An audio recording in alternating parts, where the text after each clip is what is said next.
Bienvenidos. Se ve lindo el patio del Elvio, ¿eh? Pasa de todo por acá. Pasan niños, pasan momentos de rap y pasan lanzamientos como el que vamos a disfrutar en esta tarde. Muchas gracias por aceptar la propuesta y venir a compartir con nosotros una jornada muy especial. Hoy nos convoca el lanzamiento del Instituto Universitario Elbio Fernández. Recientemente ha obtenido la aprobación del Ministerio de Educación y Cultura, así como también presentar la licenciatura en Educación. En este marco es que hoy damos inicio a una serie de conferencias que se titula Los desafíos actuales de la educación con mirada a futuras generaciones.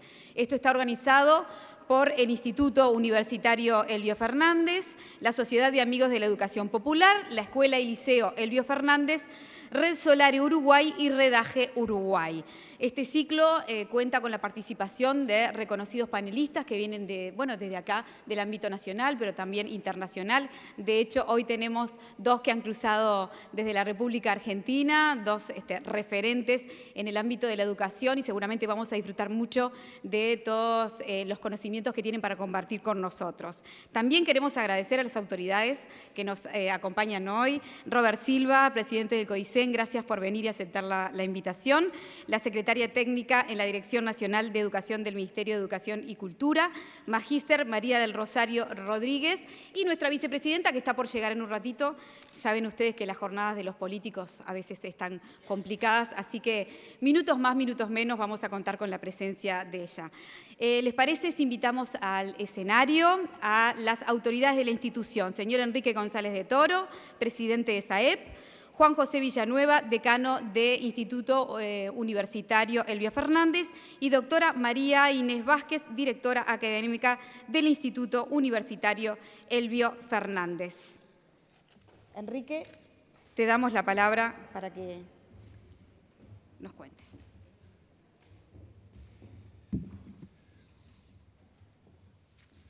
Bueno, esto lo han puesto alto, para mí por lo menos.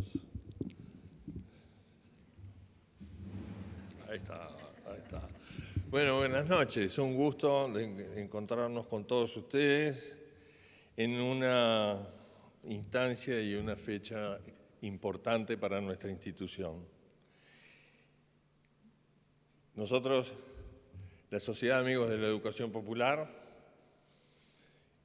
el mes que viene está celebrando sus 154 años de vida y esta va a ser una fecha que va a quedar significativamente inscripta en la historia de la institución.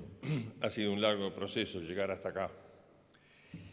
Y la Sociedad de Amigos de la Educación Popular, con las distintas entidades educativas bajo la denominación de Elbio Fernández, uno de nuestros fundadores, junto a José Pedro Varela, Carlos María Ramírez, una cantidad de jóvenes, desarrollan la actividad de formación en educación, como decía, desde hace 154 años.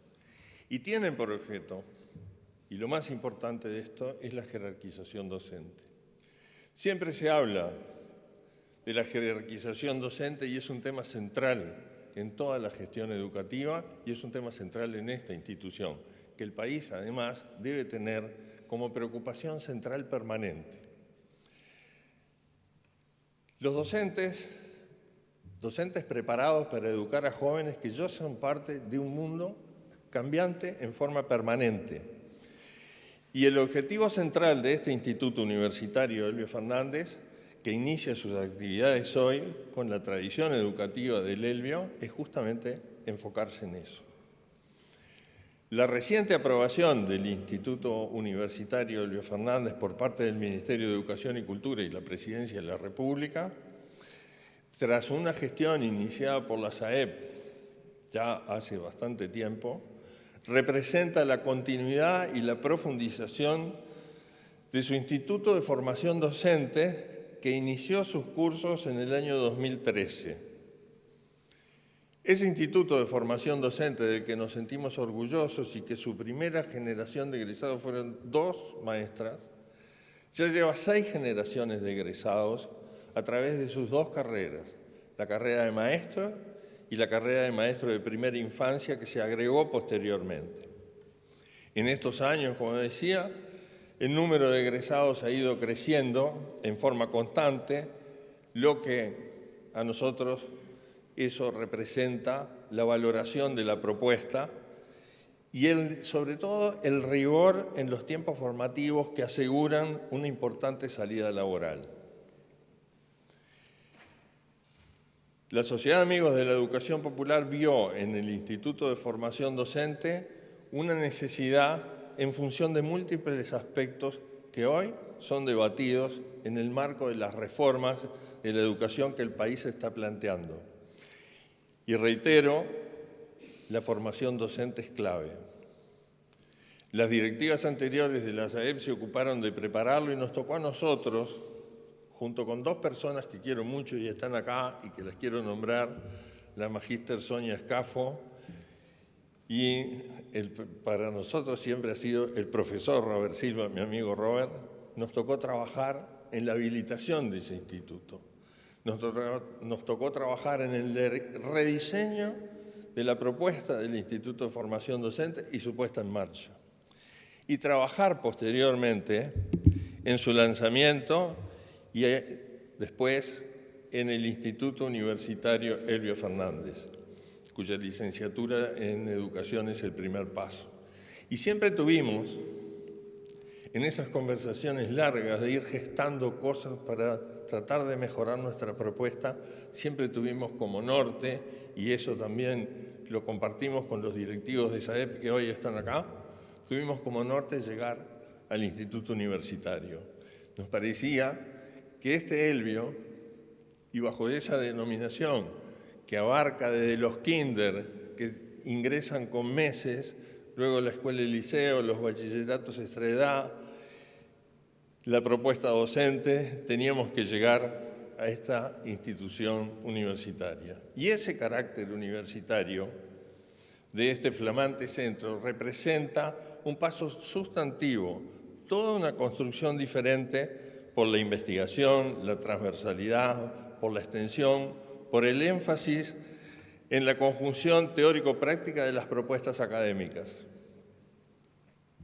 La nueva licenciatura en Educación aspira a una especialización y profundización de su actividad, dando a los docentes, ofreciendo a los docentes mejores condiciones y expectativas para su desarrollo profesional.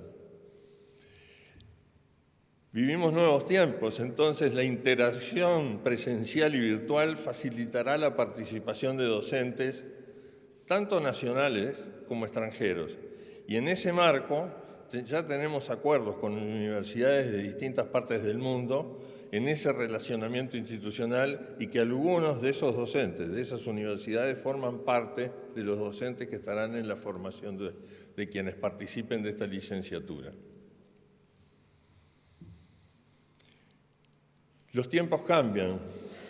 Los desafíos hoy día implican que siempre haya que estar pensando varios años hacia adelante para ese mundo tan exigente que nos está esperando. Esta institución tiene por características pensar siempre en el futuro, estar proyectándose en avanzada y diseñando estrategias para ese mundo que viene. Esas son las herramientas que tenemos que dar para los estudiantes para que estén preparados a afrontarlo. Siempre me gusta hacer una reflexión sobre este tiempo, porque varias veces me he enfrentado a la pregunta, ¿qué es un ciclo corto o el largo plazo en la educación? Y la pregunta que me hago es, ¿cuánto es el tiempo que puede esperar un estudiante para tener las herramientas para insertarse en esa sociedad? Y los ciclos son, los más largos, son ingreso a educación inicial, 3 años, ingreso a primaria, 6 años, ingreso a secundaria y termino, otros 6 años. Quiere decir que quienes hoy están ingresando en la educación van a ingresar en el 2036. Y quienes ingresen a las carreras de grado, ya sea maestro de primera infancia o la licenciatura, van a estar llegando en el 2040. Es un mundo totalmente distinto. Y ese mundo es para el que tenemos que dar herramientas. Y todos ustedes que están hoy acá preocupados por la educación, y que estamos todos unidos por ese compromiso con la educación y por ese amor por la educación, es por eso que trabajamos. Así que esa es la preocupación constante. Buscamos coordinar el saber hacer con el hacer, para que esos estudiantes justamente desarrollen las competencias que los orienten en las tomas de decisiones, actuando de manera ética y responsable frente a todos los desafíos que se enfrentarán. El profesional de la educación es el que hace sustentable esa formación en función de sus competencias, su responsabilidad y sus aportes. Todos ustedes forman parte de ese escenario de formación de las futuras generaciones. Dentro de estas cosas que me estaba refiriendo, hoy queremos hacer un reconocimiento a alguien que, desde el punto de vista institucional, y convoco a los directivos que nos están acompañando que pasen acá a acompañar, queremos reconocer en la magíster Sonia Escafo todos los aportes que le ha hecho esta institución.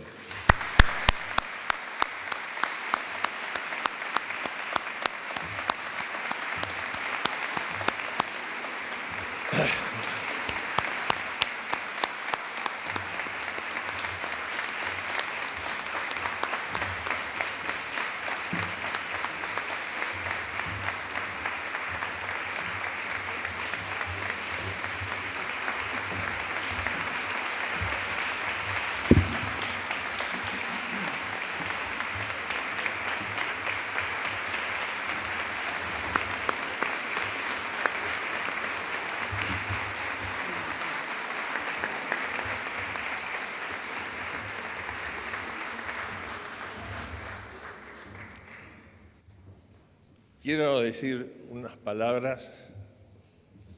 Yo conocí a Sonia gracias y por intermedio del amigo Robert.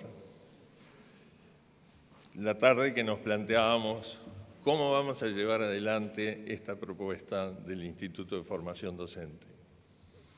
Cuando les hablaba a ustedes del rediseño del instituto, la concreción del instituto, las bases de ese instituto para que sea a lo que ha llegado a esta altura. Y ahí fue que conocí a Sonia y durante este tiempo en que estuvo en la institución siempre fue una voz segura, una voz consejera, una voz de amistad, de cariño. Gracias, Sonia, por todo lo que has hecho por nosotros.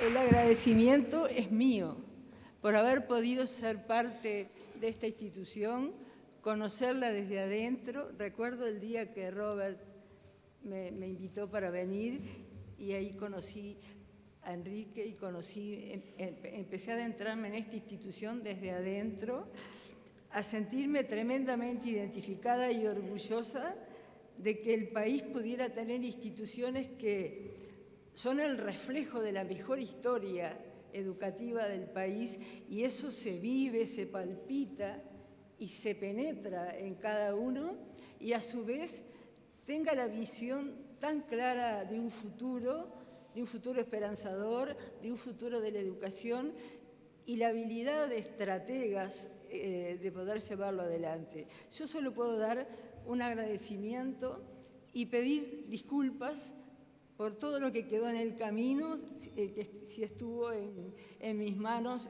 continuarlo. Debo decir que no me fui porque no quisiera estar, me fui porque en determinado momento tenía que afrontar una situación que para mí, que soy medio cobardona, la cuestión de las enfermedades y las operaciones me hacían temer por la posibilidad de estar al frente día por día y con el dolor del alma di un paso al costado, pero esta institución camina sola y Sonia. sigo para adelante.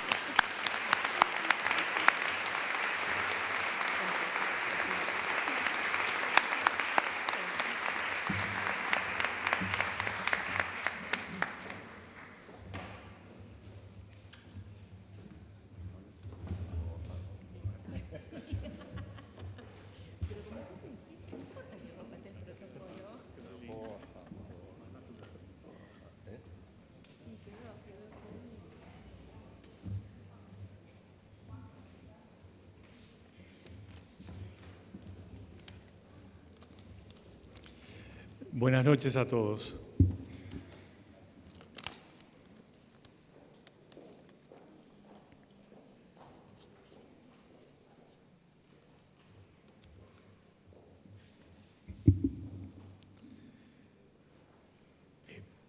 Yo quiero decir algo muy simple para comenzar, y es que hoy es un gran día. Es un gran día porque marca dos momentos. El fin de un proceso largo, los que lo vivimos sabemos lo que duró, que culmina en este instituto universitario Elbio Fernández, que fue un sueño en su origen y hasta algunos pensamos que podía ser un imposible. No lo fue. Hoy es una realidad. Y el segundo momento que marca este día y por lo cual es muy importante es que es el comienzo de una actividad que esta institución tenía prometida y se había propuesto realizar, la formación terciaria de nivel universitario. Como dijo el presidente de SAEP, venimos trabajando con formación docente, formación terciaria sin duda, pero teníamos pendiente la formación universitaria. Bien, hoy vivimos en la sociedad del conocimiento. La formación tiene que ser permanente y si hay una profesión que requiere estar constantemente formándose es la docencia. Todos los que trabajamos en el sistema educativo lo sabemos y este inicio de actividades nos va a permitir profundizar en la formación en educación con el mismo compromiso que ha llevado esta institución durante toda su trayectoria y que le ha dado el prestigio y la imagen que hoy tiene en el sistema educativo. Nuestro propósito es iniciar la actividad universitaria. Ya lo estamos haciendo. Marzo del 2023 va a ser otra fecha importante porque ahí iniciaremos la licenciatura en educación, que es la primera carrera que vamos a ofrecer.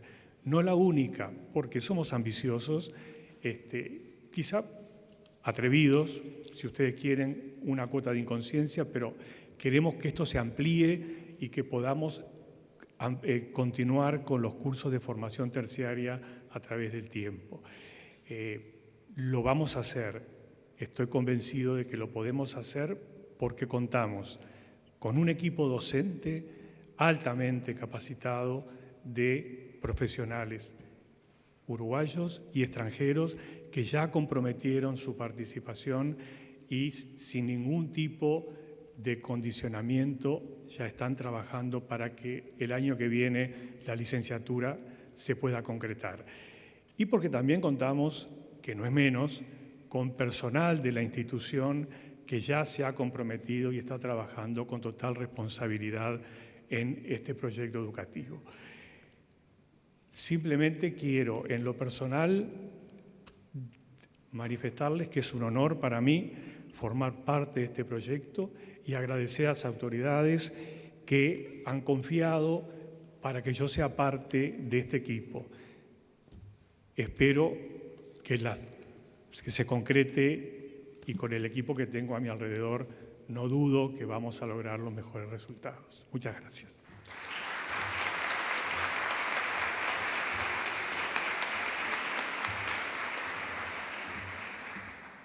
Bueno, muy buenas tardes a todos. Primero agradecerles muchísimo que nos estén acompañando en esta celebración que para nosotros es importante, con el inicio del Instituto Universitario y de la Licenciatura en Educación. Estamos ampliando nuestra comunidad educativa, que ya la tenemos con las dos carreras de magisterio y a las cuales vamos a integrar a docentes y estudiantes que comiencen el próximo año a cursar la licenciatura en educación. Esta carrera fue pensada en el marco de los desafíos que nuestro país está enfrentando, la necesidad de pensar nuevas estrategias, nuevas formas de acompañar los cambios y los desafíos que nuestra educación requiere implementar. Y entonces, pensando en que el mundo nos muestra que las estructuras educativas van cambiando, las configuraciones van siendo otras, pasamos de estructuras más rígidas y compartimentadas a otras mucho más reticulares y flexibles, entendemos que necesitamos no solamente cambiar esas estructuras y esas mallas curriculares, sino también profundizar en la formación de los profesionales de la educación que tengan la capacidad de navegar por esas nuevas estructuras. Entonces, esa es la propuesta y el desafío que esta licenciatura se propone impulsar, trabajando desde 3 trayectos que tienen mucho que ver con las funciones universitarias, la docencia, la investigación, la extensión y la gestión educativa, armando una malla donde quienes estén formando puedan transitar por estos distintos carriles y puedan estar preparados para integrar equipos de innovación, de investigación, de llevar adelante proyectos, de constituir distintos grupos de trabajo y de poder adaptarse a las nuevas necesidades que seguramente serán muchas y muy diversas. Así que nosotros con mucha alegría hoy les compartimos lo que sentimos que es este logro institucional y los invitamos tanto a docentes como a profesionales de la educación que quieran ser parte de este proyecto a sumarse. Y para festejar esto, hoy vamos a tener 3 invitados de lujo que ahora se los van a presentar, que seguramente nos van a ayudar a ir pensando esto, ¿no? Cómo ir viendo estos desafíos y desde qué lugares. Así que muchísimas gracias a todos.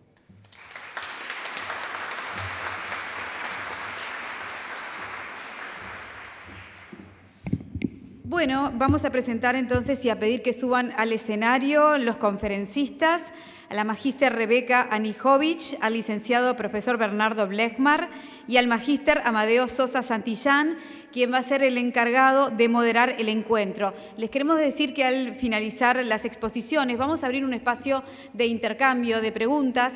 En la carpeta que se les entregó tienen una línea de WhatsApp por las cuales pueden hacer las preguntas. También escribiendo en la sigla IUF se les enviará automáticamente un link con un formulario para que escriban allí la pregunta. Vamos a hacer una breve introducción entonces de Rebeca, que creo que se va a quedar por ahí abajo. ¿Estás acá? Vas a bajar ahora ya. Ya contó que el escenario, no sé si no es lo de ella o no le gusta mucho. Bueno, Rebeca Anijovic es magíster en formación de formadores de la Universidad de Buenos Aires y profesora en Ciencias de la Educación y en Psicología. Se desempeña como docente en la Universidad de Buenos Aires y la Universidad de San Andrés, donde también es directora del profesorado universitario. Ha brindado asesoría pedagógica en instituciones educativas de Chile, Colombia, Perú, Uruguay, Brasil y Argentina, así como también ha desarrollado consultorías en UNICEF Argentina. Es autora y coautora de libros referidos a la didáctica, a la evaluación y a la formación docente. Y su conferencia le dio en llamar Desafíos actuales de la formación docentes. Adelante.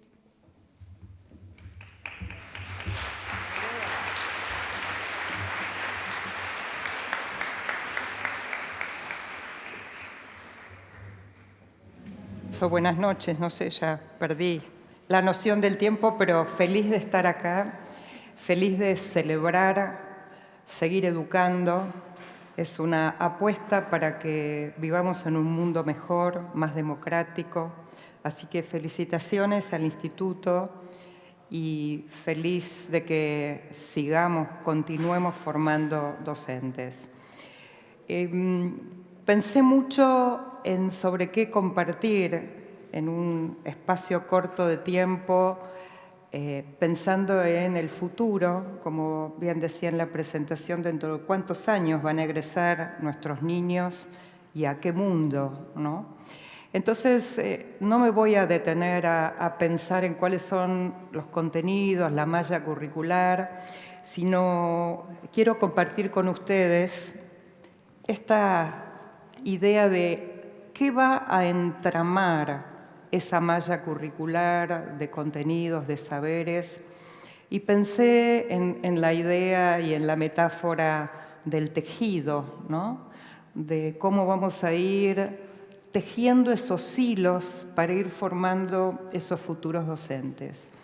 Y tomé 5 ideas centrales, las verán en color para que también nos ayude a distinguir cada uno de esos colores, cada uno de los hilos que voy a abordar.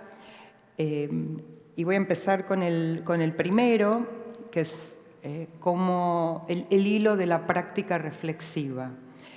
Como no sabemos exactamente qué va a suceder dentro de muchos años, entendemos que formar docentes que puedan desarrollar su capacidad de pensar acerca de lo que hacen, cómo lo hacen y por qué lo hacen, es uno de los hilos que conforman esta trama. Y esa cultura de práctica reflexiva, uno podría decir, y como habitualmente, ¿no?, en los espacios de formación decimos, todas las personas pensamos, ¿no? Todas las personas reflexionamos, pero no siempre esas reflexiones implican aprendizajes.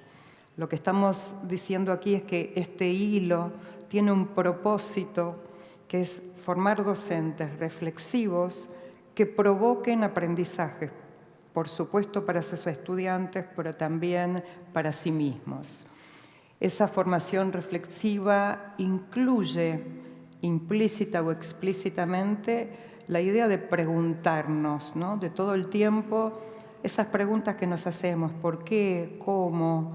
Si lo que estoy haciendo es aquello que me propuse, si hay otros caminos para resolver o para hacer lo que estoy haciendo. Y en esa reflexión también hay una intencionalidad, y que una colega maravillosa como es Inés Dussel dice también, la idea de desnaturalizar, que creo que es una de las cosas que nos pasan cotidianamente en la docencia, ¿no?, donde uno naturaliza ciertas maneras de trabajar y en algún momento uno deja de preguntarse, ¿no?, ¿por qué lo estoy haciendo así?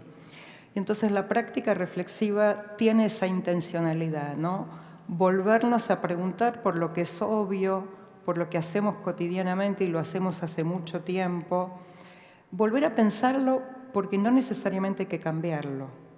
A veces volver a pensarlo para ratificar que estamos por el buen camino. Entonces, este hilo de la práctica reflexiva para mí es un hilo motor de la formación docente. Por supuesto que esa reflexión tiene 2 caminos. Uno que es el que vengo contándoles, que es ayudarme a encontrar sentido a lo que hago, pero otro es actuar. Porque no se trata, vieron, como la estatua de Rodin, donde uno se pone así y piensa solamente qué hago, cómo lo hago o por qué lo hago, sino necesito avanzar con cómo lo hago. Y en ese sentido, quiero también incluir el riesgo que muchas veces tiene esas invitaciones que nos hacen en muchos espacios a pensar cuando no tienen una guía, cuando es simplemente ¿y tú qué piensas?, ¿no? Esa pregunta tan abierta donde uno a veces dice ¿sobre qué? ¿Cómo hago para pensar? ¿Qué me están pidiendo? Entonces, esa idea de una práctica reflexiva guiada por los formadores, guiada por los docentes que forman a los futuros docentes. En ese modo del cómo de la práctica reflexiva nos basamos mucho en el uso de las narrativas y tomamos mucho del campo de la literatura para formar docentes, para usar las narrativas. Y las narrativas implican muchas cosas, implican relatos de otros docentes, implican historias biográficas y autobiográficas, implican compartir esos relatos para que no queden simplemente como algo que a mí me pasó, que a mí me sucedió o que alguna vez leí. Y entonces les quiero compartir un primer relato para contarles cómo un relato se convierte en un provocador de práctica reflexiva. Probablemente algunos de ustedes conozcan, porque yo he compartido este relato con algunos de ustedes, que es de una novela que se llama El profesor, de McCourt, que es novela de playa, no tiene ningún concepto teórico, porque es el relato de un profesor que fue muchos años docente de escuela secundaria y se jubiló y escribe sus memorias.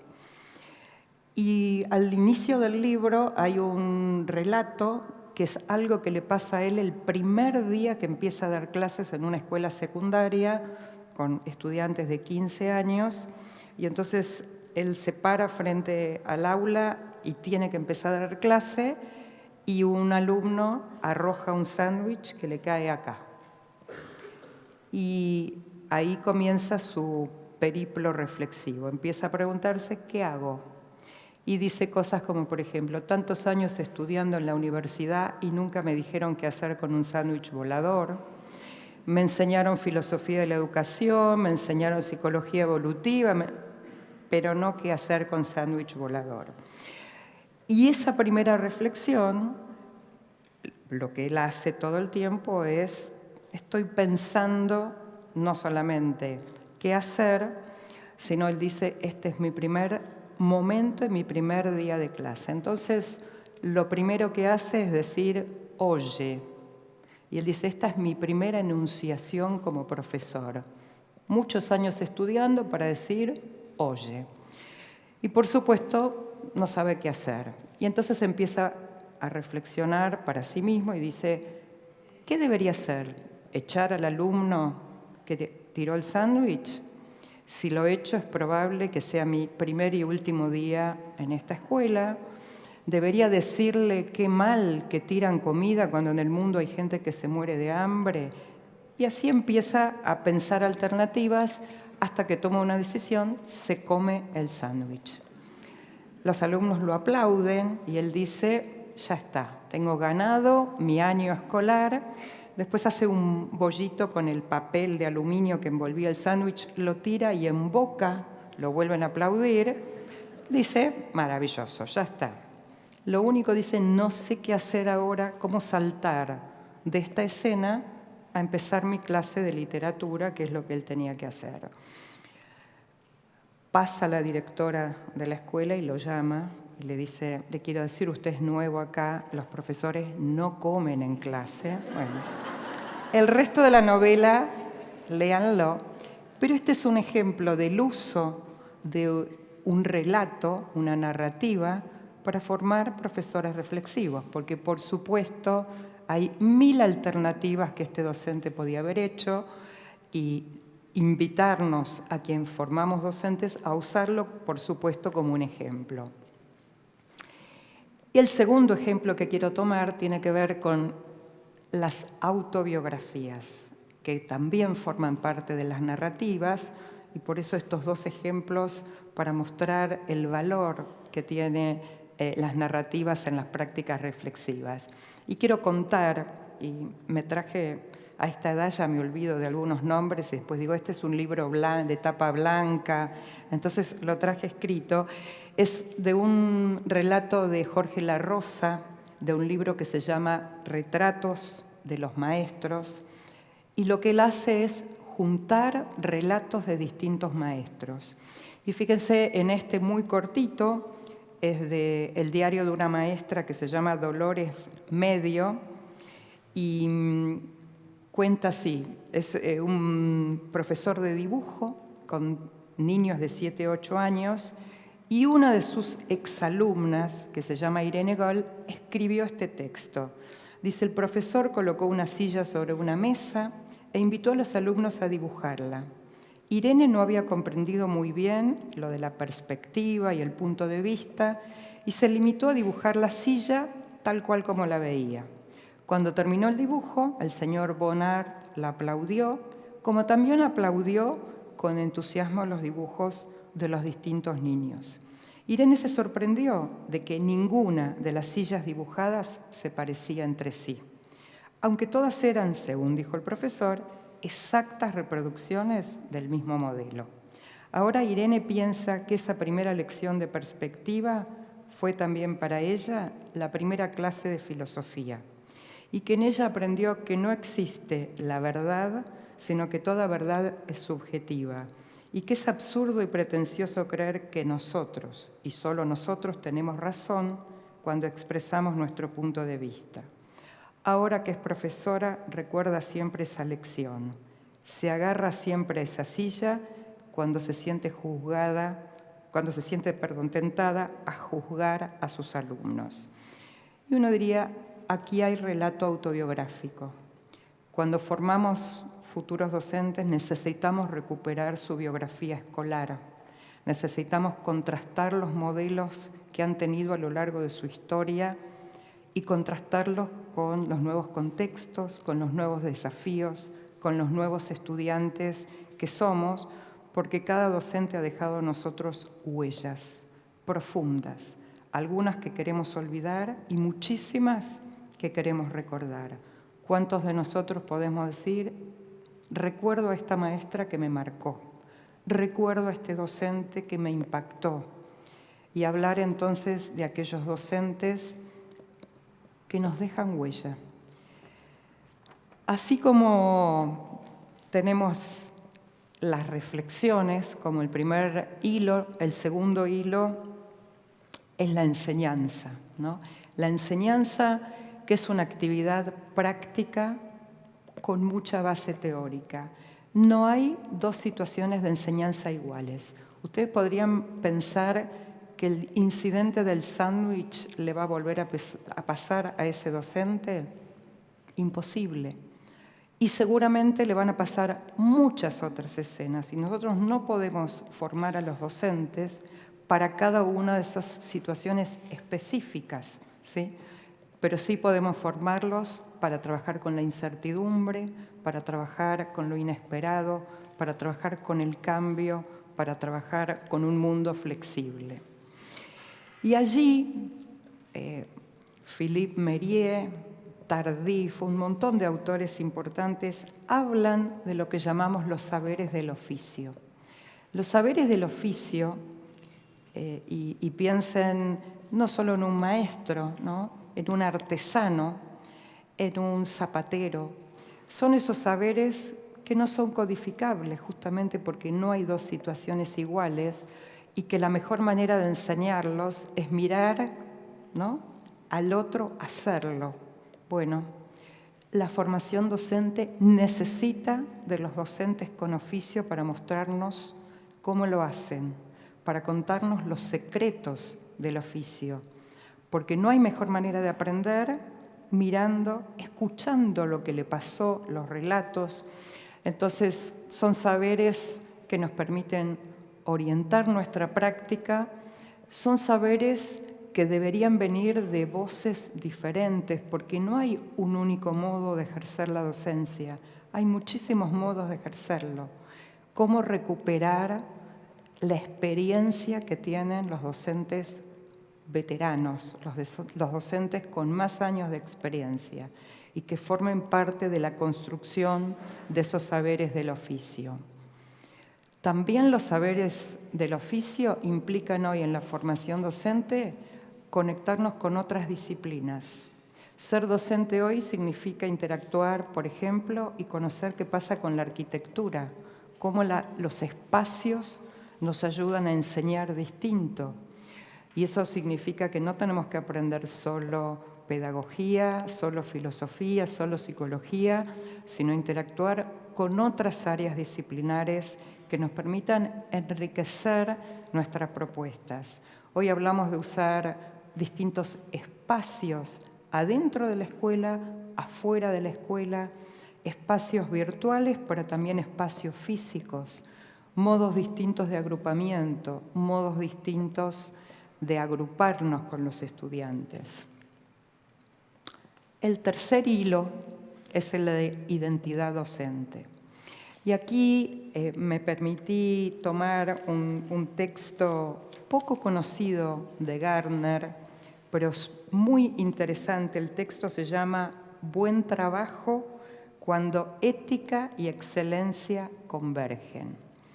Y allí Gardner plantea que una profesión se compone de 3 elementos: una misión, ¿no?, que le da un sentido al qué estamos haciendo y para qué, y que es un sentido de contribuir al desarrollo de las personas, de transformar a las personas. Un reino, que es bien interesante porque Gardner llama al reino a las acciones, ¿no?, eso que podemos hacer nosotros, y un dominio de saberes. Y él dice que son los 3 elementos que deben combinarse para conformar esa identidad docente.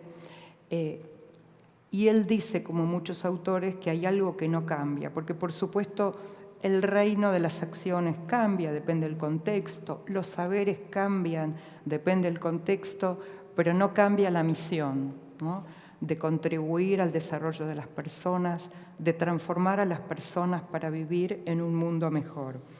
Una misión, uno diría, de ejercer esa transformación en las personas.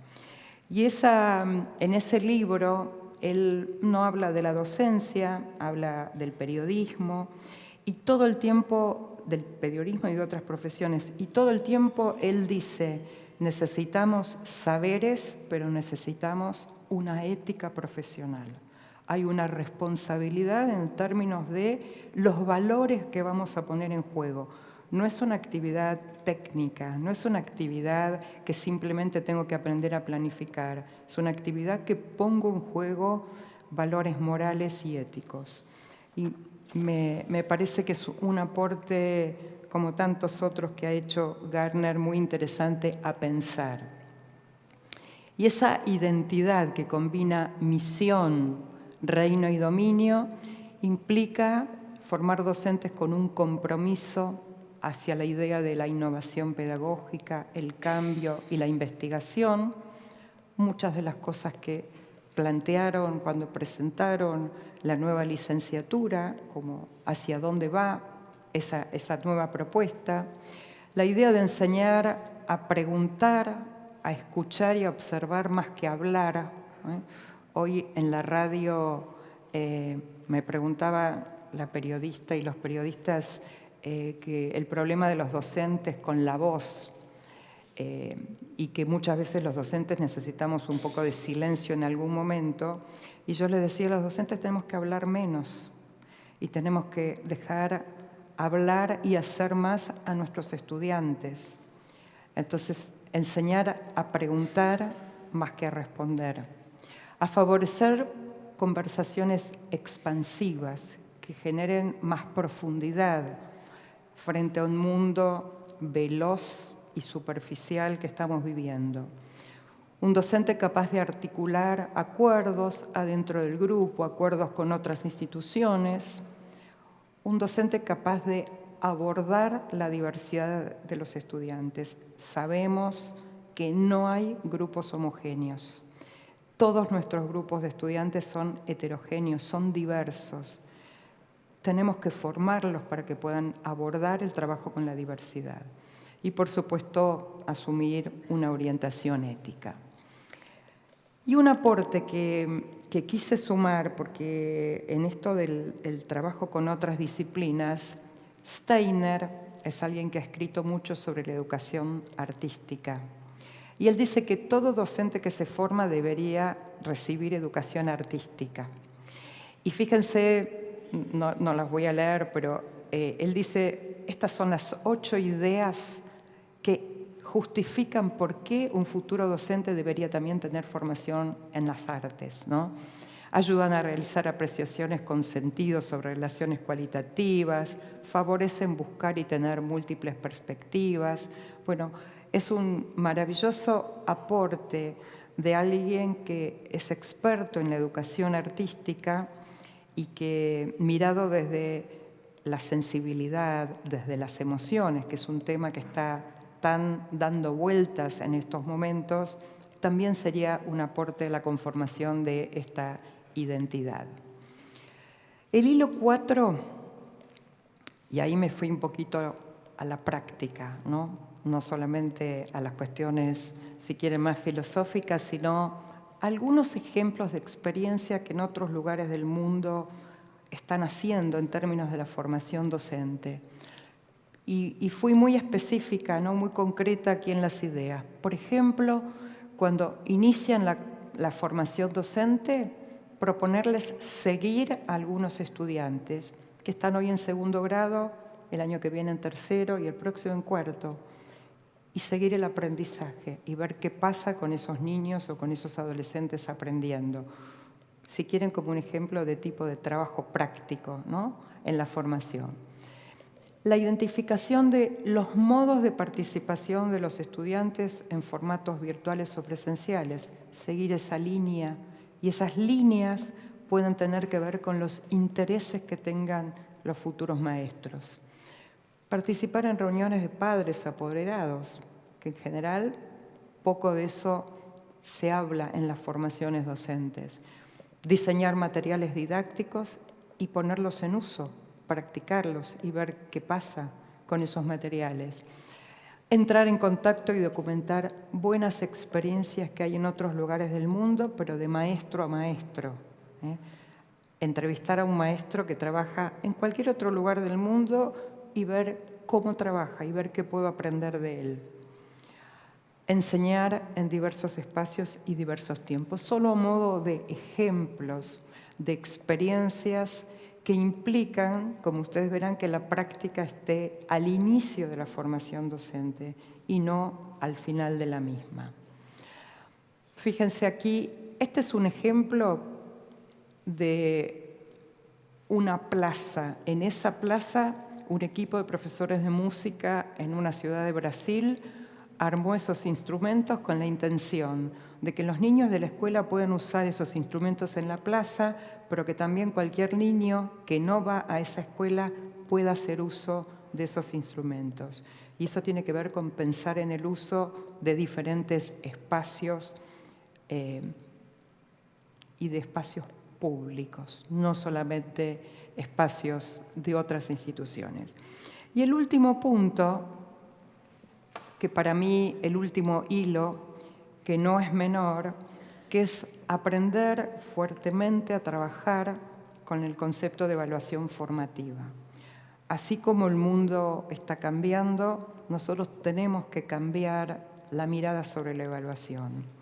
Nosotros venimos sosteniendo históricamente la evaluación tradicional absolutamente articulada con la calificación como el único modo de evaluar.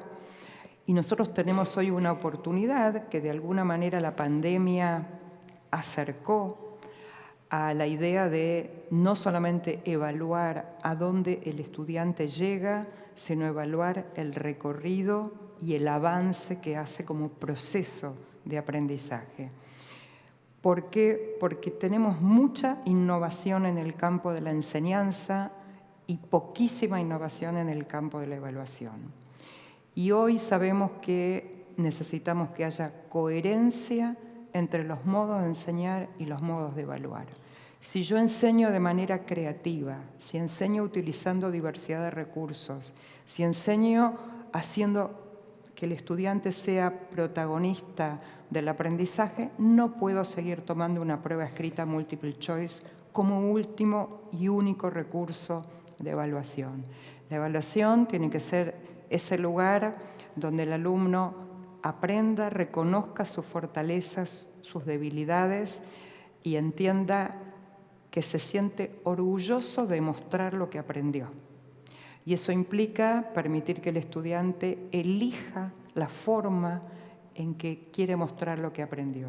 Y eso nos ubica en una manera diferente de pensar la evaluación, una evaluación transparente, donde esté muy claro qué quiero evaluar, qué voy a mirar de la producción y del desempeño de los estudiantes, que sea coherente con las formas de enseñar, que favorezca la autonomía de los estudiantes, que sea continua y que sea fundamentalmente orientadora, que cuando yo miro una producción del estudiante no solamente emita un juicio de valor, sino que lo oriente a ver cómo puede mejorar, si quieren con la metáfora de la escalera, cómo ayudarlo a subir un escalón más en su aprendizaje.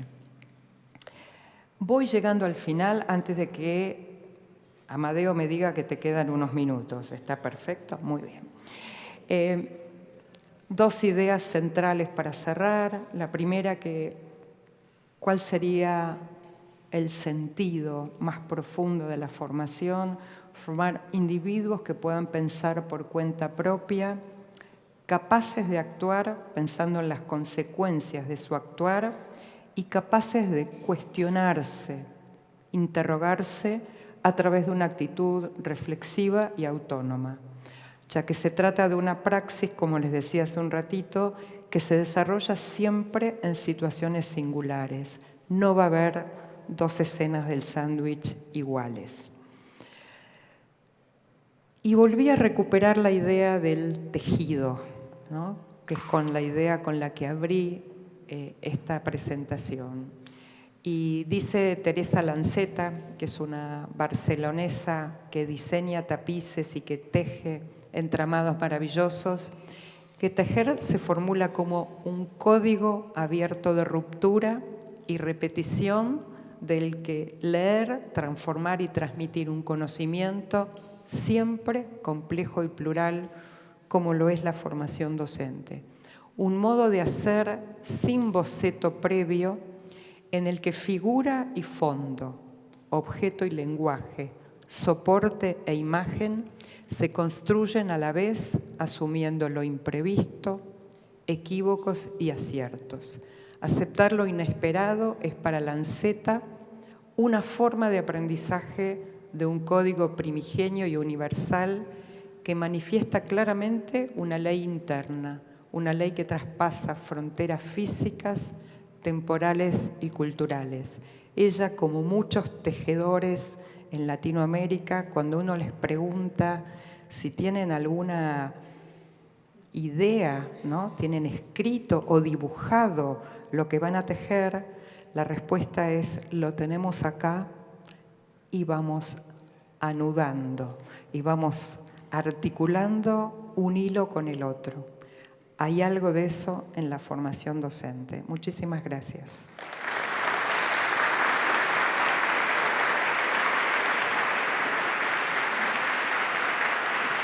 Gracias. Caballero. Suyo, todo suyo. Nuestro siguiente conferencista es Bernardo Blechmar, es licenciado en Ciencias de la Educación de la Universidad de Buenos Aires, profesor principal de la Cátedra de Posgrado de la Universidad de San Andrés. Se desempeñó como director de la materia de Psicología Organizacional de la Universidad de Belgrano y también fue profesor titular de la Universidad de Belgrano en la Cátedra de Psicología Organizacional. Es consultor en procesos organizacionales en la Ford Foundation, Kellogg Foundation, Programa Naciones Unidas para el Desarrollo, Banco Mundial, Transparencia Internacional, así como también en agencias gubernamentales como el Ministerio de Ciencia y Tecnología de la Nación, Jefatura de Gabinete de Ministros, Ministerio de Educación, Oficina Anticorrupción, Gobernación de la Provincia de Buenos Aires. Su conferencia, Amarras para sostener la travesía de la transformación. Bajo también. Sí, sí. Eso es para estar un poquito más cerca, ¿no?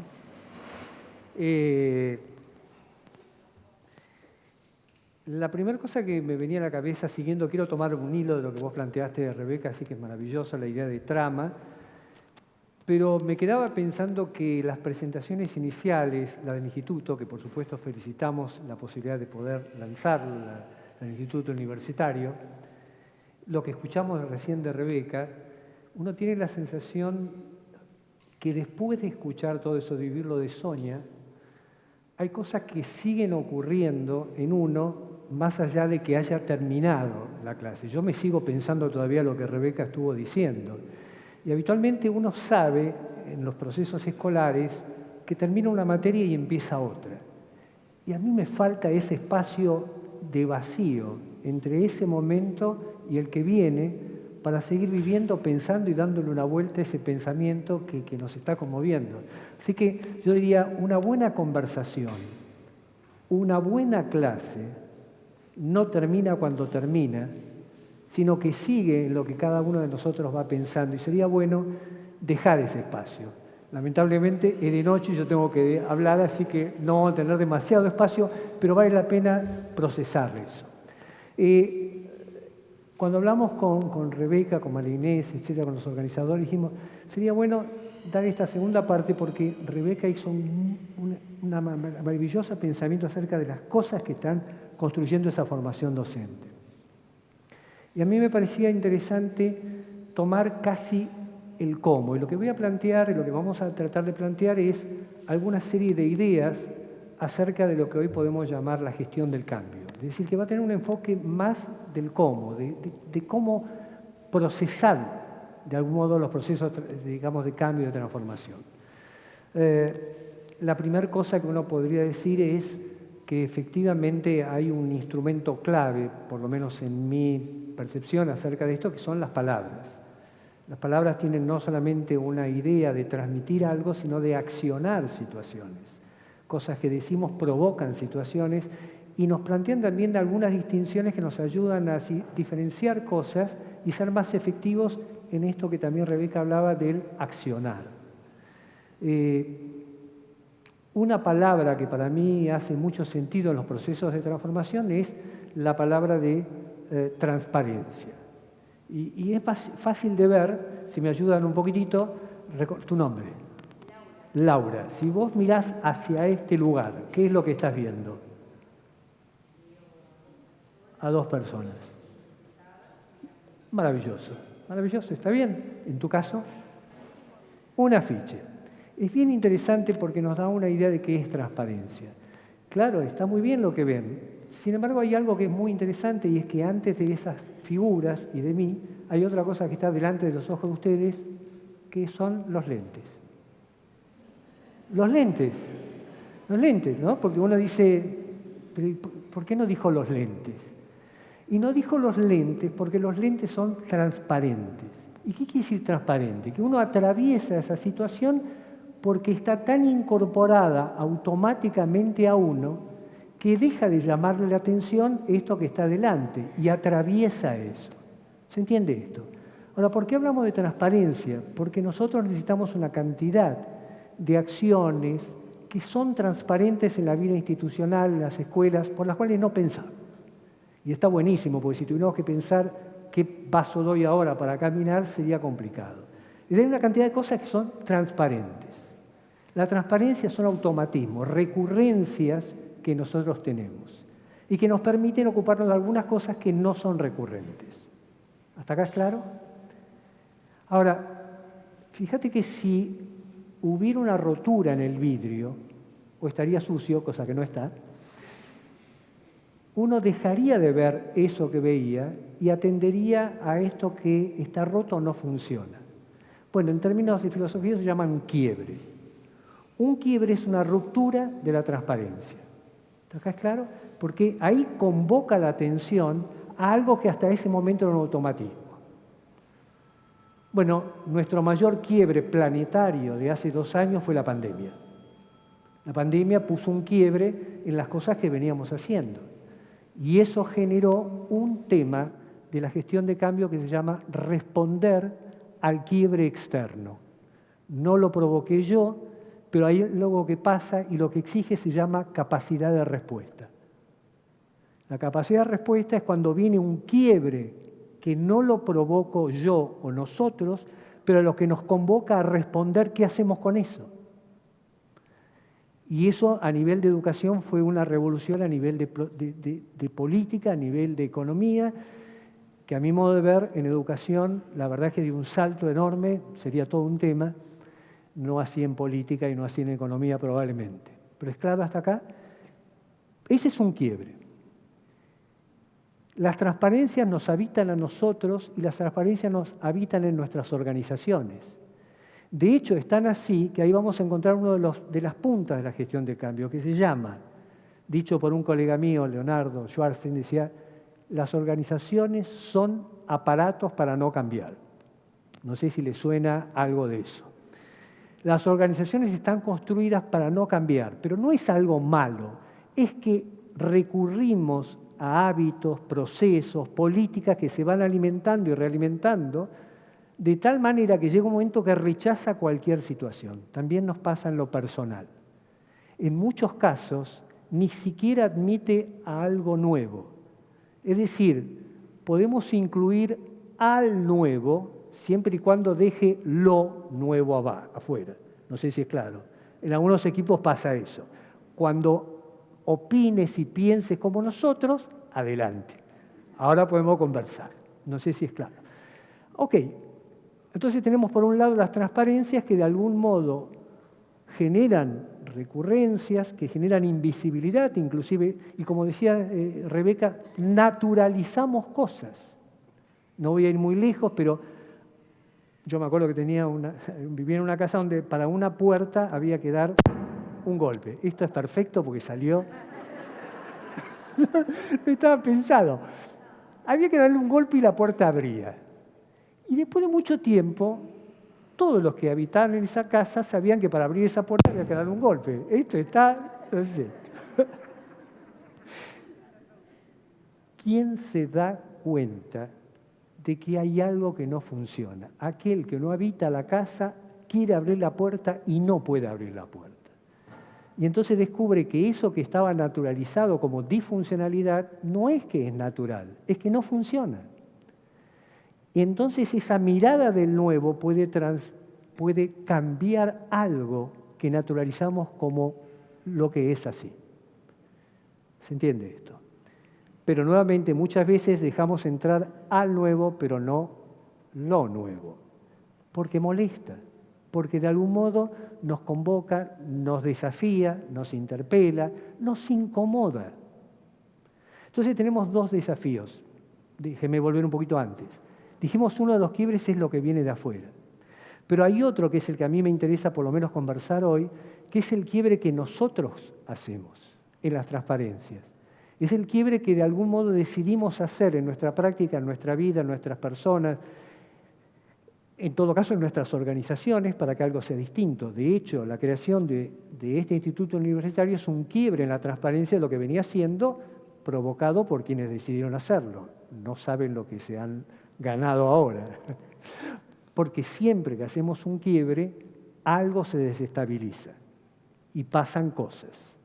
Eso sería un cambio intencional, una gestión de cambio intencional. De eso vamos a conversar. Y para eso tenemos dos desafíos. Un desafío que es personal. Todo proceso de cambio empieza, sigue y termina con las personas. Es más, si no estuvieran las personas, no habría ningún problema con los cambios.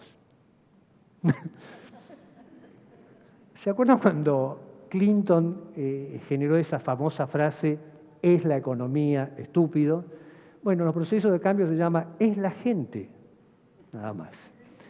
Porque somos nosotros los que jugamos ese proceso, nosotros, nuestras emociones, nuestros pensamientos, todo ese tipo de cosas. Y por lo tanto, un primer desafío, diría, es revisar nuestras posibilidades, de revisarnos a nosotros mismos, de poder de algún modo revisar posibilidades de cambio que están también presentes en nosotros. El sistema escolar tiene un problema serio para todos nosotros, que nosotros nos formamos, atravesamos y vivimos en el mismo sistema. Por eso es tan importante lo que decía Rebeca, tal vez sea muy importante empezar a conectarnos con otros sistemas que nos interpelen nuestros propios sistemas de pensamiento, que de algún modo nos provoquen a ver las cosas desde otro lugar. Esto tengo que aclararme acá. Entonces, primera cuestión es esa. Inclusive diría más, vamos a provocarnos un poquitito. A ver si se ve, sí, ahí. Esta es una palabra horrible, perdón. No sé cómo, ¿sí? ¿Estoy bien así? Créanme que no son recursos, en serio.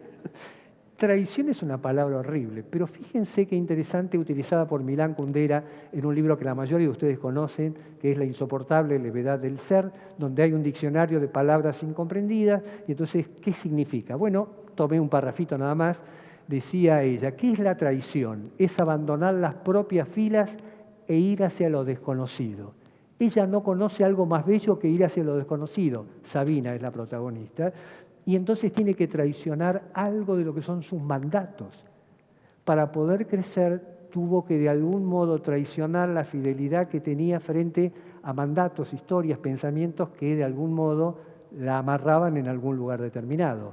Kureishi, Hanif Kureishi, que es un autor pakistaní que vive en Inglaterra, va más lejos todavía. Y entonces sostiene algo que les pido por favor que quede acá, infidelidad. Nada más en esta situación, y traición. Y en un libro que se llama Infidelidad, dice, si uno no dejase nunca nada ni a nadie, no tendría espacio para lo nuevo, lo desconocido. Sin duda, evolucionar constituye una infidelidad a los demás, al pasado, a las antiguas opiniones de uno mismo. Tal vez cada día debería contener al menos una infidelidad esencial o traición necesaria. Se trata, dice, de un acto optimista, esperanzador que garantizaría la fe en el futuro, una afirmación que las cosas pueden no solo ser diferentes, sino mejores. Por favor, es una metáfora. Pero vale la pena porque también las palabras tienen la posibilidad de provocar y provocarnos. Entonces, digamos, primera cuestión, los procesos de cambio nacen, se desarrollan y mueren en las personas. Todo demás puede ser cambiado fácilmente. Lo que impiden los procesos son las personas. Entonces nos pensamos en algunos modelos, y eso voy a ser muy práctico, en cómo pensar un proceso de cambio, con una primera distinción en el lenguaje. Una cosa es qué cambiar y otra cosa es cómo cambiar. Esto que parece de sentido común, a mi modo de ver, ha sido uno de los errores más grandes de cualquier proceso de reforma educativa. Se pensaba qué cambiar, pero no había una estrategia de cómo cambiar, de cómo llevar las cosas. Entonces parecía más o menos como ese viejo adagio o esa vieja frase que decía, los melones se van acomodando a medida que anda el carro. Y los melones se van acomodando a medida que van andando el carro. Nada más que hay que ver el costo, las heridas, los costos que eso tiene. Entonces, pensar primero eso. Entonces, sobre esa base, dijimos, bueno, pensemos si esto es lo que voy a traer, hay una facticidad, ¿no? Las cosas cambian con nosotros o a pesar de nosotros. Ustedes no lo saben, pero yo en algún momento fui colorado. Quiero decir, tenía cambió. Y uno, nada. Hay cosas que cambian más allá de uno. Ahora, lo que juega es en qué medida, como educadores, como gente que está a cargo de conducción, tomamos el proceso de cambio para gestionarlo. Y ahí lo que por lo menos planteamos es, y esto voy a ser muy práctico a partir de ahora, que es mirarlo a nivel de la organización. A ver si podemos verlo. Ahí estás. 5 amarras conceptuales y después vamos a lo práctico. 1, no es lo mismo cambiar que cómo cambiar. ¿Qué cambiar? Muchas de las cosas que planteaba Rebeca, que yo suscribo totalmente, ahí tenemos que ir probablemente. Ahora, ¿cómo lo hacemos? Es otro tema. Es cómo articulamos. En todo cambio se gana y se pierde.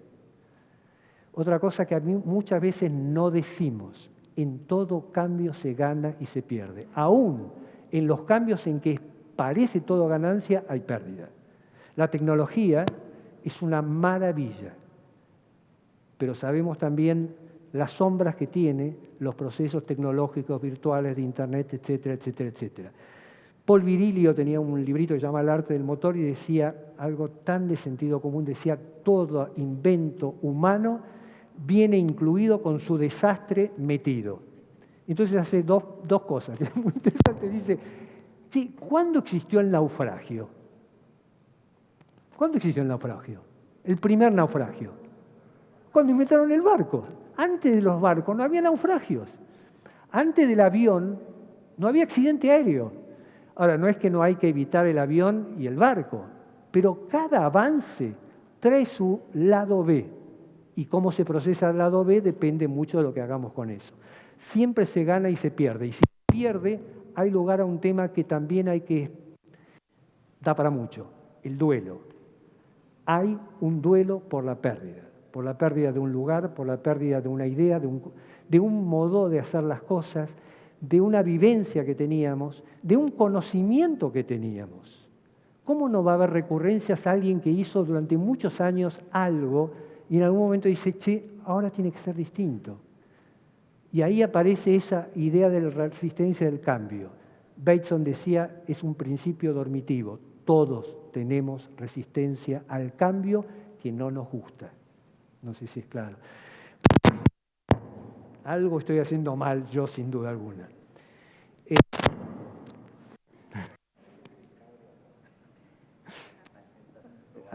No importa, sigamos.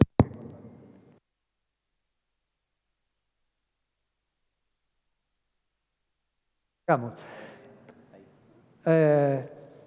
Fácil. Estábamos en clase en la universidad y damos la materia gestión del cambio. Y después de la tercer clase, gente absolutamente flexible, móvil, moderna, etcétera, etcétera, etcétera, la gente se sienta en el mismo lugar todas las veces. Y vos preguntás, che, ¿por qué te sentás ahí? No solamente se sienta ahí, sino que si va a sentarse y hay alguien adelante, dice, ¿por qué te sentás en mi asiento? ¿Y cuál es el asiento? Es que todos construimos un lugar con cierta comodidad, con cierto confort que queremos mantener.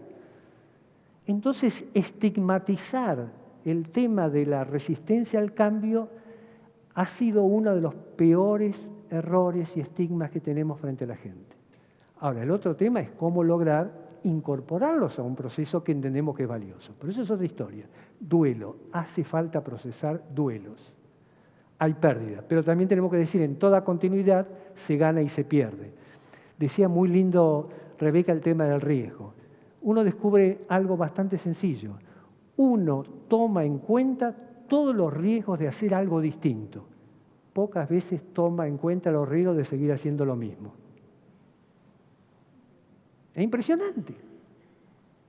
Bueno, entonces no me tiro, entonces me quedo acá. Pero si me quedo acá, también hay riesgos, sin duda alguna, y todos lo vivimos. Vamos a la próxima. No hay transformación organizacional sin transformación personal. No hay posibilidad de hacer algo muy distinto en la organización si la gente también no acompaña ese proceso de cambio. Esto es bueno para los psicólogos. Esto que viene no es bueno para los psicólogos. La sola transformación personal no garantiza la transformación organizacional. Necesitamos de las dos cosas, política, remuneración, incentivos, el aula, lugares, son todas cosas que acompañan o deterioran la posibilidad de cambio.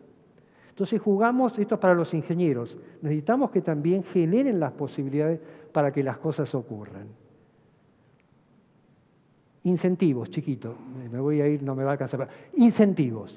En algún momento, esto es terrible, los esclavistas llevaban de Inglaterra a América esclavos y les pagaban, escuchen porque esto es terrible, les pagaban por viaje que se hacía.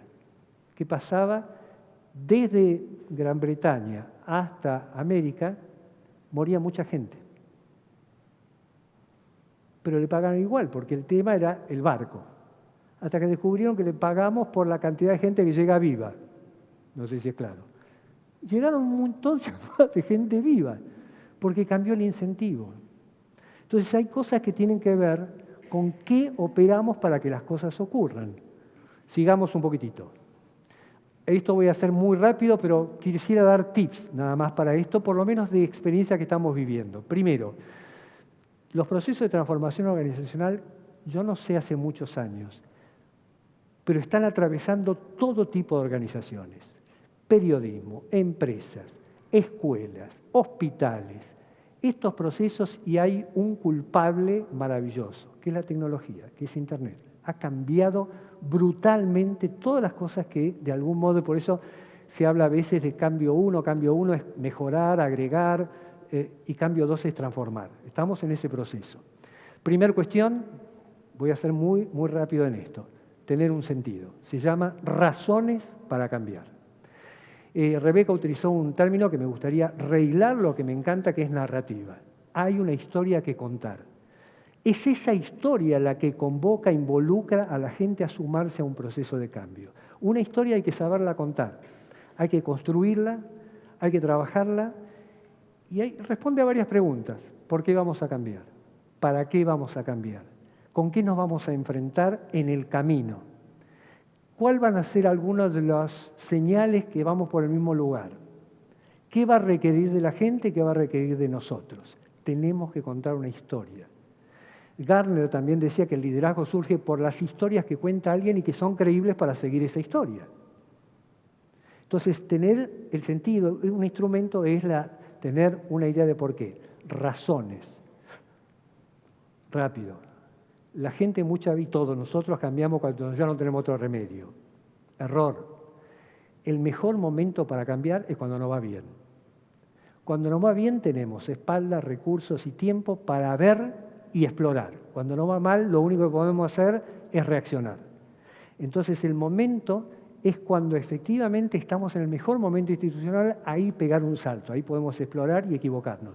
En las metodologías ágiles que todo el mundo hoy está diciendo, hay muchas cosas, pero hay una que a mí me encanta. Se llama equivocarse rápido y barato. Es decir, probá, si no va, hace otra cosa, pero rápidamente. No sé si está. Razones, sentido. Ahí va. Y acá vienen algunos frentes que me gustaría. Esto es, por lo menos en nuestra experiencia, tiene que ver con elementos macros, un ministerio, una escuela, una organización. Casi todos responden a algún punto de esto. Primero, la estrategia. La estrategia se llama tener una hoja de ruta para el proceso de cambio. Empezamos por acá, seguimos por acá, vamos por acá. Es una hoja de ruta, es un mapa. Un mapa que probablemente, como decía Drucker, es tan importante planear como tan poco importante el plan. El plan puede cambiar, pero la idea de planear es importante. Un mapa también es importante para calmar ansiedades. Carl Wake cuenta una historia muy linda que es un grupo de soldados se pierde en los Alpes, no saben para dónde salir, no saben para dónde, a uno se le ocurre y dice, tengo un mapa. Agarraron el mapa y dice, qué bueno. Siguieron, caminaron, llegaron a un pueblo cercano, todos contentos, hasta que descubren que el mapa no era de los Alpes, sino de los Pirineos. Y lo que el mapa era tenía un sentido simbólico, nos ayudaba a saber para dónde vamos, nos ayudaba a ordenarnos, pero no necesariamente es el mapa que teníamos que caminar. Una estrategia tiene que ver con planear, tiene que ver y también tiene que ver con la flexibilidad. Tenemos una casita, una terraza que escribimos una frase que dice así. Por un lado hay que planear, hay que pensar, hay que tener una estrategia es por dónde le juega la cosa. Hablábamos también un poco antes, a veces hay que jugar una estrategia por los intersticios, especialmente en las organizaciones públicas. Si vos seguís la línea tal como está en el organigrama, en lo formal, en los discursos, en la normativa, no haces nada. La cosa está hecha para que vos no hagas nada. A menos que te quiera meter por acá, salir por allá y meterte por el otro lado. Eso se llama manejar intersticios. ¿Yo para dónde iba? Para el otro lado. Entonces, por un lado, planear. Y por otro lado, hay que ir viendo qué pasa en el camino. Tener cintura para moverse y ver de qué se trata y qué nuevas situaciones da. A eso lo llamamos, lo vamos viendo.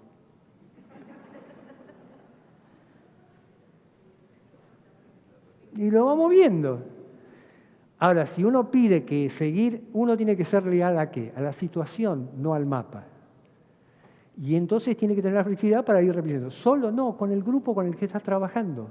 A ver cómo vino por acá. Tener un mapa está bueno, sí, pero no todo. Hasta acá bien. Análisis de impacto. Hay cosas que no podemos prever en los procesos de cambio, pero hay otras muchas que sí.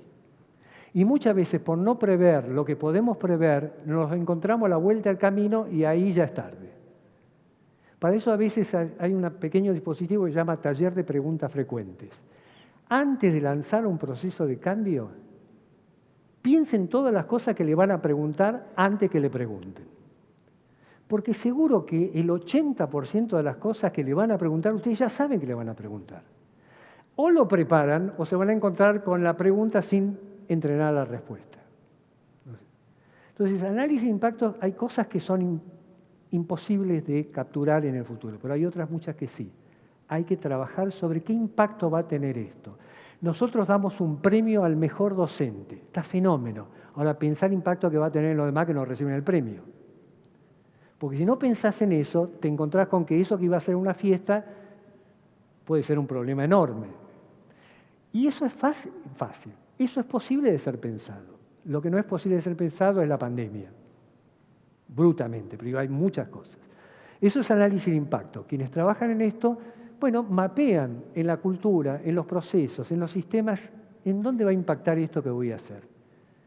Ojo, porque se pueden encontrar con que esto que ustedes creen que es maravilloso puede tener una respuesta totalmente negativa. Y puede tenerla por muchos motivos. Comunicación. 3 tips muy importantes en comunicación. 1, también lo decía Rebeca y por eso nos estamos hilando. Lo voy a sacar a Almodóvar. ¿Se acuerdan de la película Hable con ella? Freire también tiene un librito que se llama Cartas a un profesor que quiere enseñar. La carta 7 dice, no le hable solo a los alumnos, hable con los alumnos. Muchas veces cuando planteamos un proyecto, le hablamos a la gente, pero no hablamos con la gente, que supone un ida y vuelta, que supone esto que llamamos la escucha, que supone la idea de que, lo voy a decir todavía más práctico, toda vez que presenten un proyecto de cambio a gente que lo va a recibir y esa gente le da una idea que no estaba, se ganaron la lotería. Porque esa idea, incluida en el proyecto, ya garantiza la incorporación de la gente sumada al proyecto. Eso es jugar con esa posibilidad de armado. 3 tips muy grandes, se llama 7-7. 7-7 se llama 7 veces de 7 formas distintas cuando van a presentar un proyecto de cambio. Porque hay alguna gente que la capta de una manera, gente que la capta de otra manera, gente que la capta ahora y gente que la capta 5 días después, un mes después o 20 días después. No todos. Uno de los errores más evidentes es que la gente que produce cambios trabaja y en un momento dice, bueno, ahora vamos a comunicar. El día que comunica, después de meses de trabajar, cree que porque ese día se lo dice a todo el mundo lo comprendió cuando ellos venían 3 meses trabajando en este tema.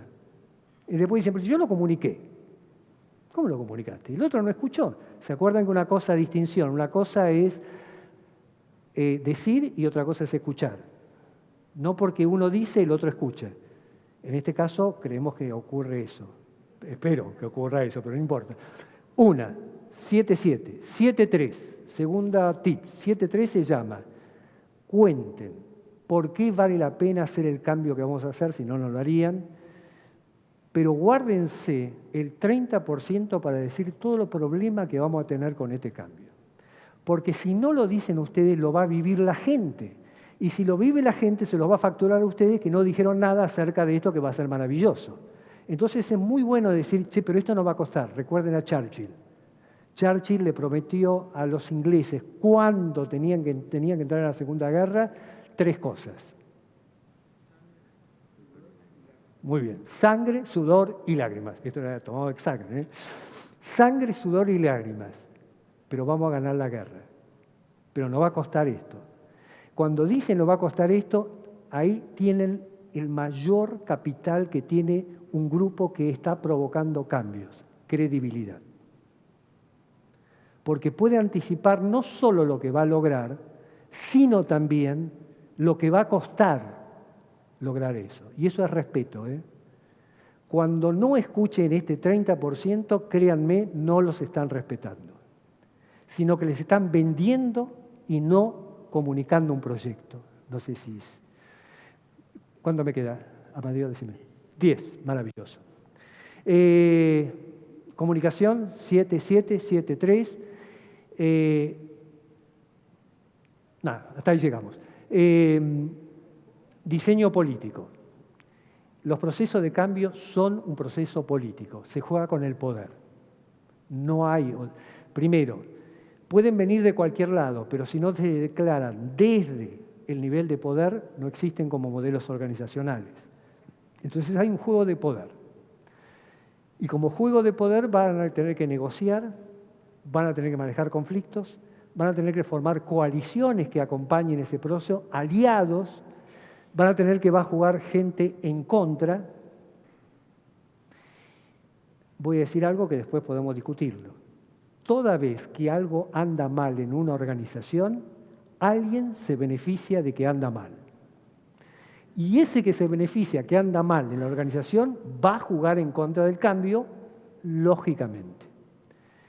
Maquiavelo, que algo de esto sabía, le decía al príncipe: si vos provocás un cambio, todos los que se van a ver perjudicados por el cambio, se van a oponer activa y agresivamente.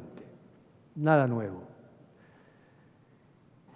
Y los que se van a ver beneficiados por el cambio, te van a apoyar tibiamente. Maravilloso.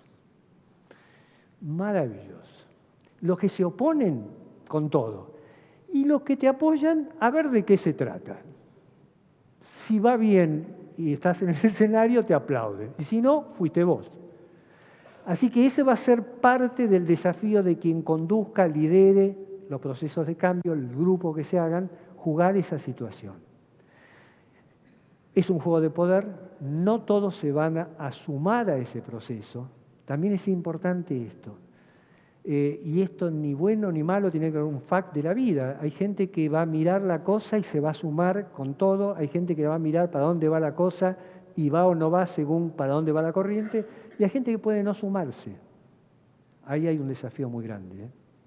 Digo esto porque si no estaríamos hablando de algo de un wishful thinking, de lo que querríamos, pero no ocurre tanto así.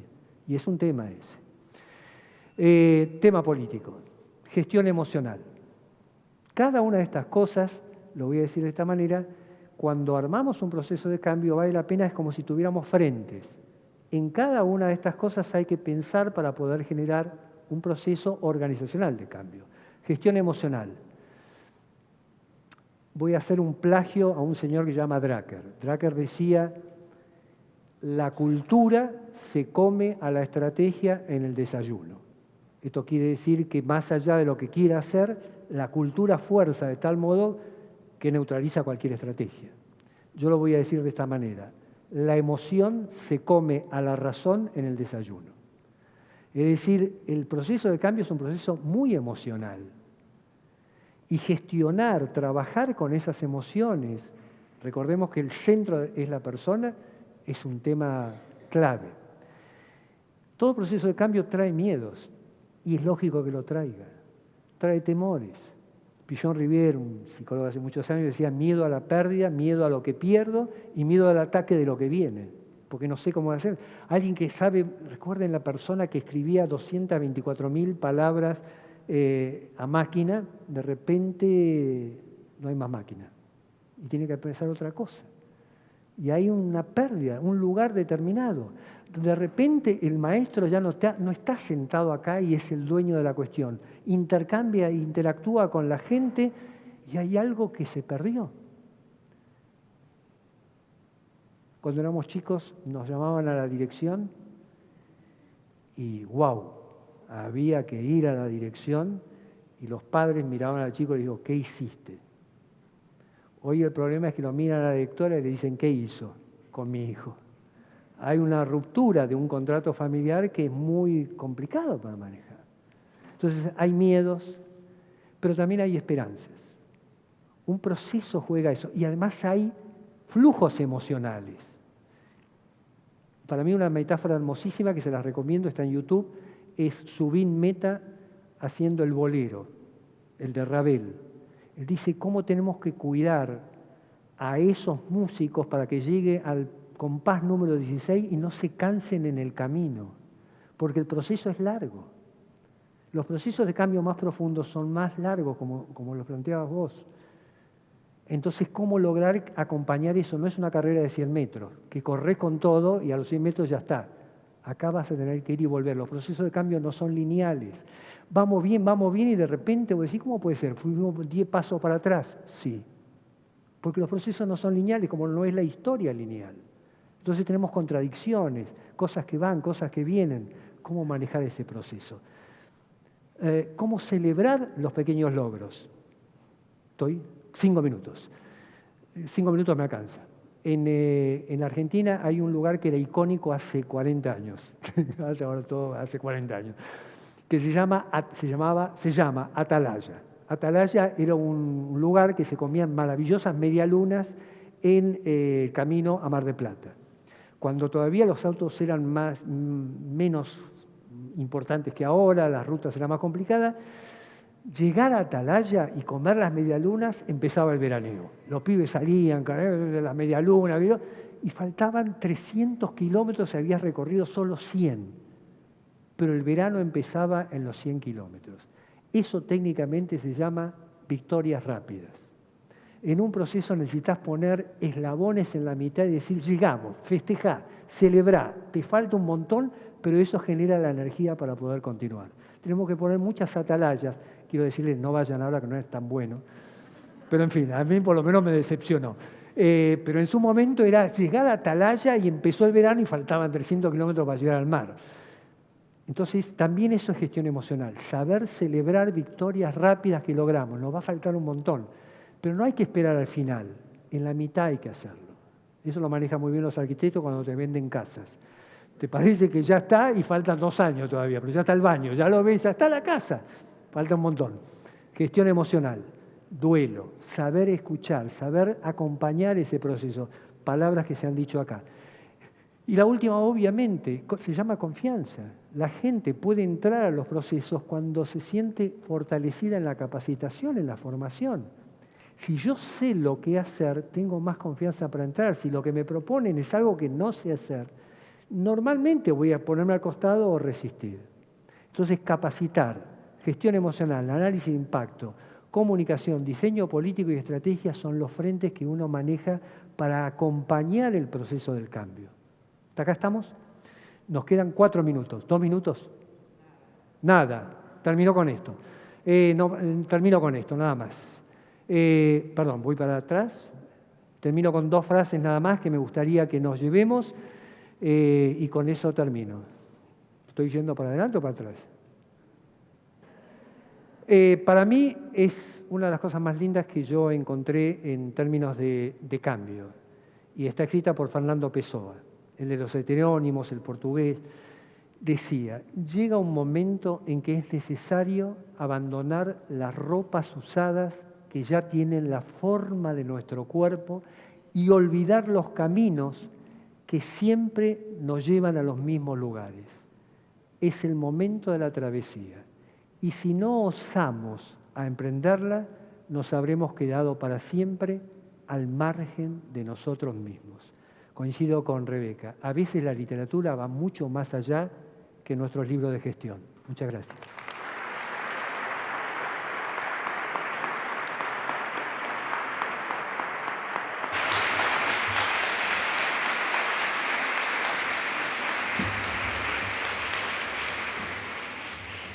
Bueno, muy bien. Ahora le vamos a presentar a nuestro moderador. No sé si te vas a quedar arriba o también vas a querer bajar.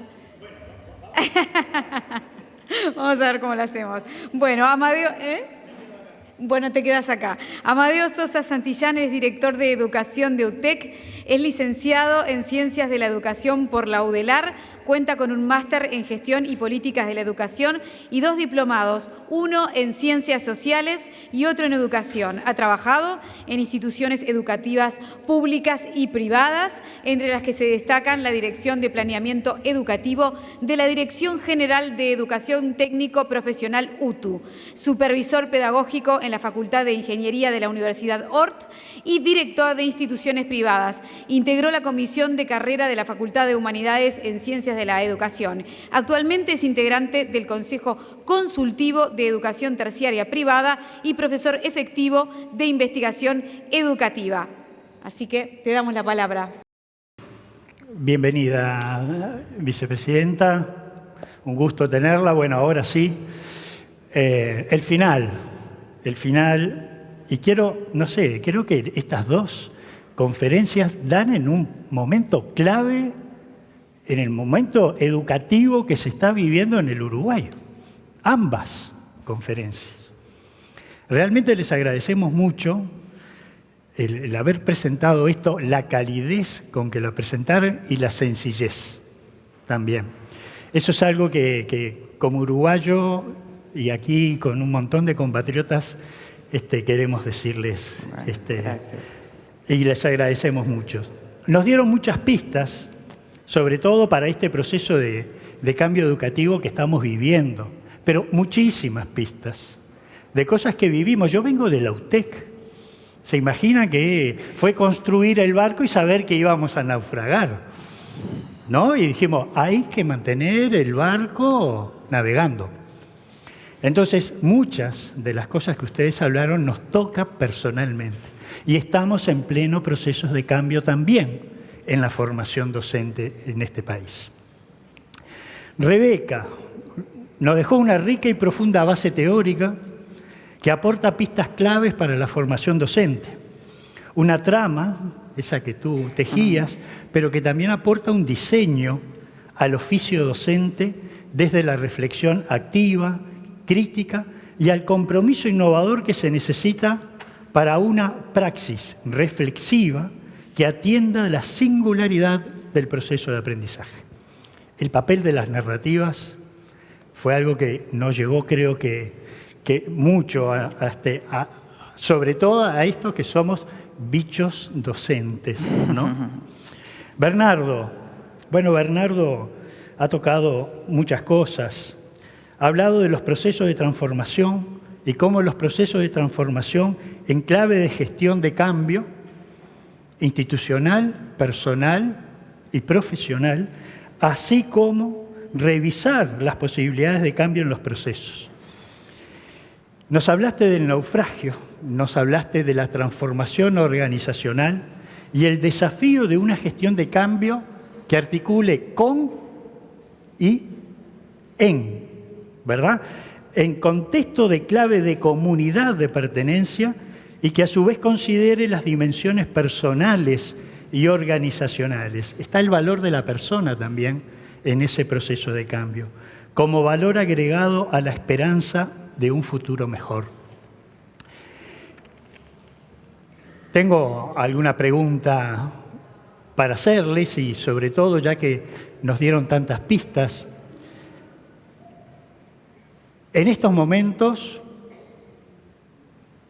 leyendo los informes sobre la situación de lo que es hoy ser docente y esa poca valoración social que tiene el docente hoy, que se ve interpelado además porque hay, ¿no? Habemos muchos que esto es la vida que queremos y de esto queremos vivir, pero sin embargo nos encuentra en esto de ¿vas a ser maestro, profesor, maestra, profesora?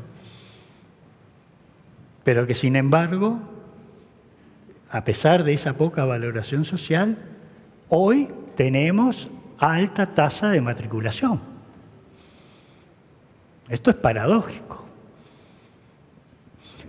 ¿Cómo ven ustedes esta situación con estas demandas además tecnológicas que nos envuelve, que después de la pandemia visibilizan también brechas que hay que trabajar en la formación docente, porque la formación docente está estancada en este país hace mucho tiempo.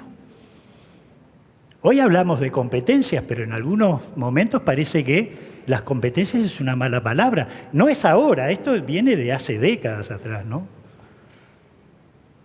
Entonces, en estos procesos de cambio, en estas interpelaciones que se hacen donde ser docente es tratar de evitar permanentemente el naufragio, ¿qué valoraciones hacen ustedes? ¿Qué apreciaciones y aportes pueden darnos?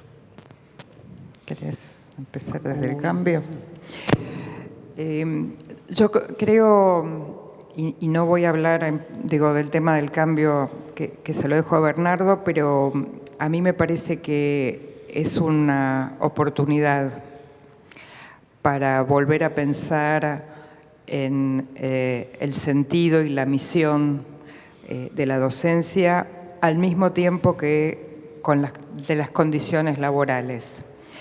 Si uno entiende que el docente es un profesional, eso significa condiciones de tratarlo como un profesional, de formarlo como un profesional. Y me parece que hay que volver a pensar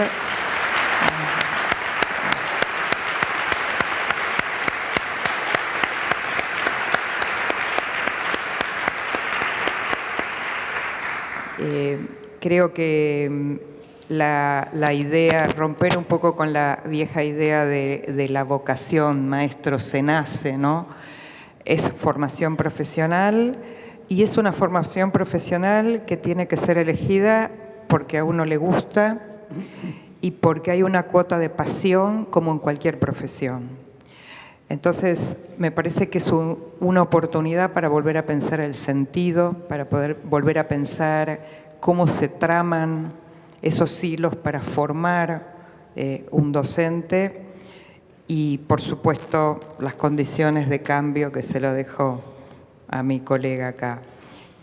Pero me parece que vale la pena y tiene sentido y creo que la pandemia nos dio una muestra, porque es verdad la desvalorización del docente, pero la pandemia nos mostró lo relevante y lo importante del docente, lo importante y lo relevante de la escuela como institución. Y yo creo que hay que aprovechar que no hay que volver, pero esa frase, volver a la normalidad, como si no hubiera pasado nada en estos 2 años de pandemia, creo que es un momento para ver todo lo que nos pasó y mirar cómo podemos profesionalizar, cómo podemos acompañar, cómo podemos aprender unos de otros. Y entonces eso va a volver a la sociedad también, eso va a volver a los padres, porque los padres que le reclaman a la directora o le pegan a un maestro, no es, uno podría decir, qué mala gente, uno podría decir, ¿qué hace que un papá haga esto con un maestro? Y la respuesta tiene que ver con lo social, con el valor, con el reconocimiento explícito, con los incentivos no solo económicos, donde la sociedad vuelva a poner al docente en el lugar que tiene que estar. No hay posibilidad de un mundo mejor sin docencia, sin educación. Entonces veamos dónde ponemos las prioridades como países, ¿no? Voy por ahí. No.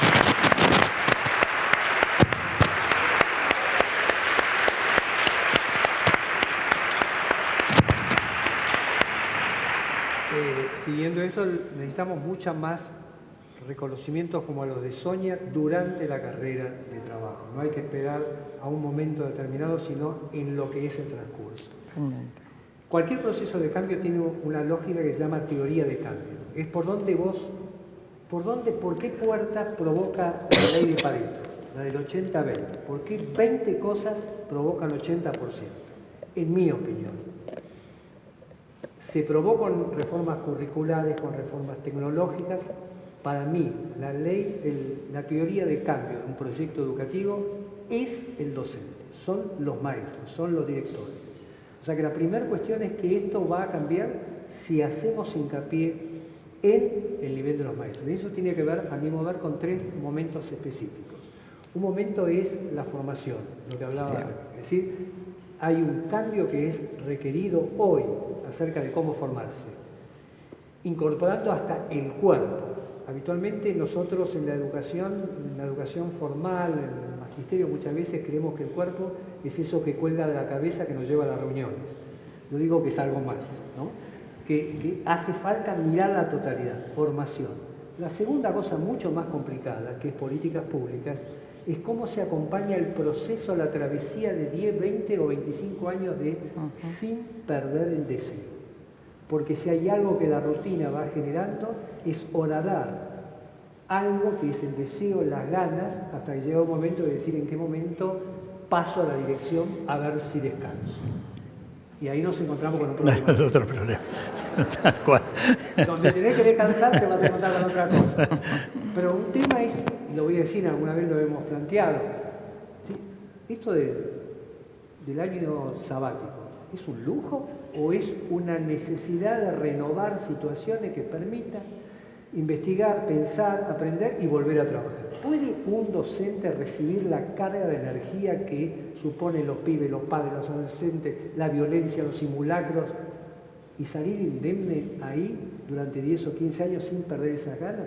Yo creo que muy pocos. Por lo tanto, ese es un segundo segmento. Durante el proceso, ¿qué es lo que se va a hacer para eso? Y es una cosa que también se señalaba porque el reconocimiento. Yo creo que falta la otra cosa, y eso es una tarea nuestra. Faltan las voces de los educadores y de los directores en la escena pública. Los sindicatos tendrán un lugar, no me cabe ninguna duda, pero también tienen lugar. Yo no he escuchado, hemos conversado con algunos colegas de Uruguay hace un poquito de tiempo acerca de qué piensan los docentes acerca de la educación, qué piensan los grupos de docentes. Las políticas públicas no pueden nacer de un escritorio de un ministerio, tienen que ser articuladas en una conversación lo que están en el campo. Bueno, eso también es ponerlo. Y la otra cuestión es en qué momento sale en el diario temas sobre educación sin que haya una ruptura, una crisis, una huelga o un problema. Eso es mantener la educación en la escena y en la agenda pública. Y tenemos tarea por hacer, no solamente esperar. Una cosa es esperar y otra cosa es la esperanza. Esperar es que algo ocurra más allá de lo que yo hago. La esperanza requiere que nosotros nos metamos adentro.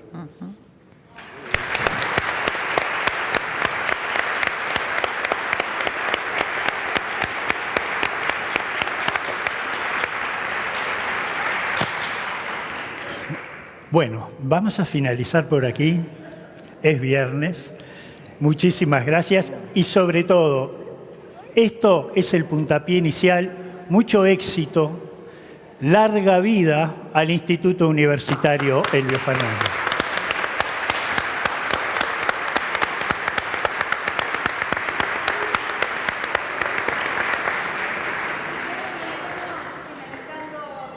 Muchísimas gracias a ustedes por la presencia, a las autoridades. Beatriz Argimón, que estaba por ahí. ¿Por dónde estás, Beatriz? ¿Cómo andás? Gracias por haber venido.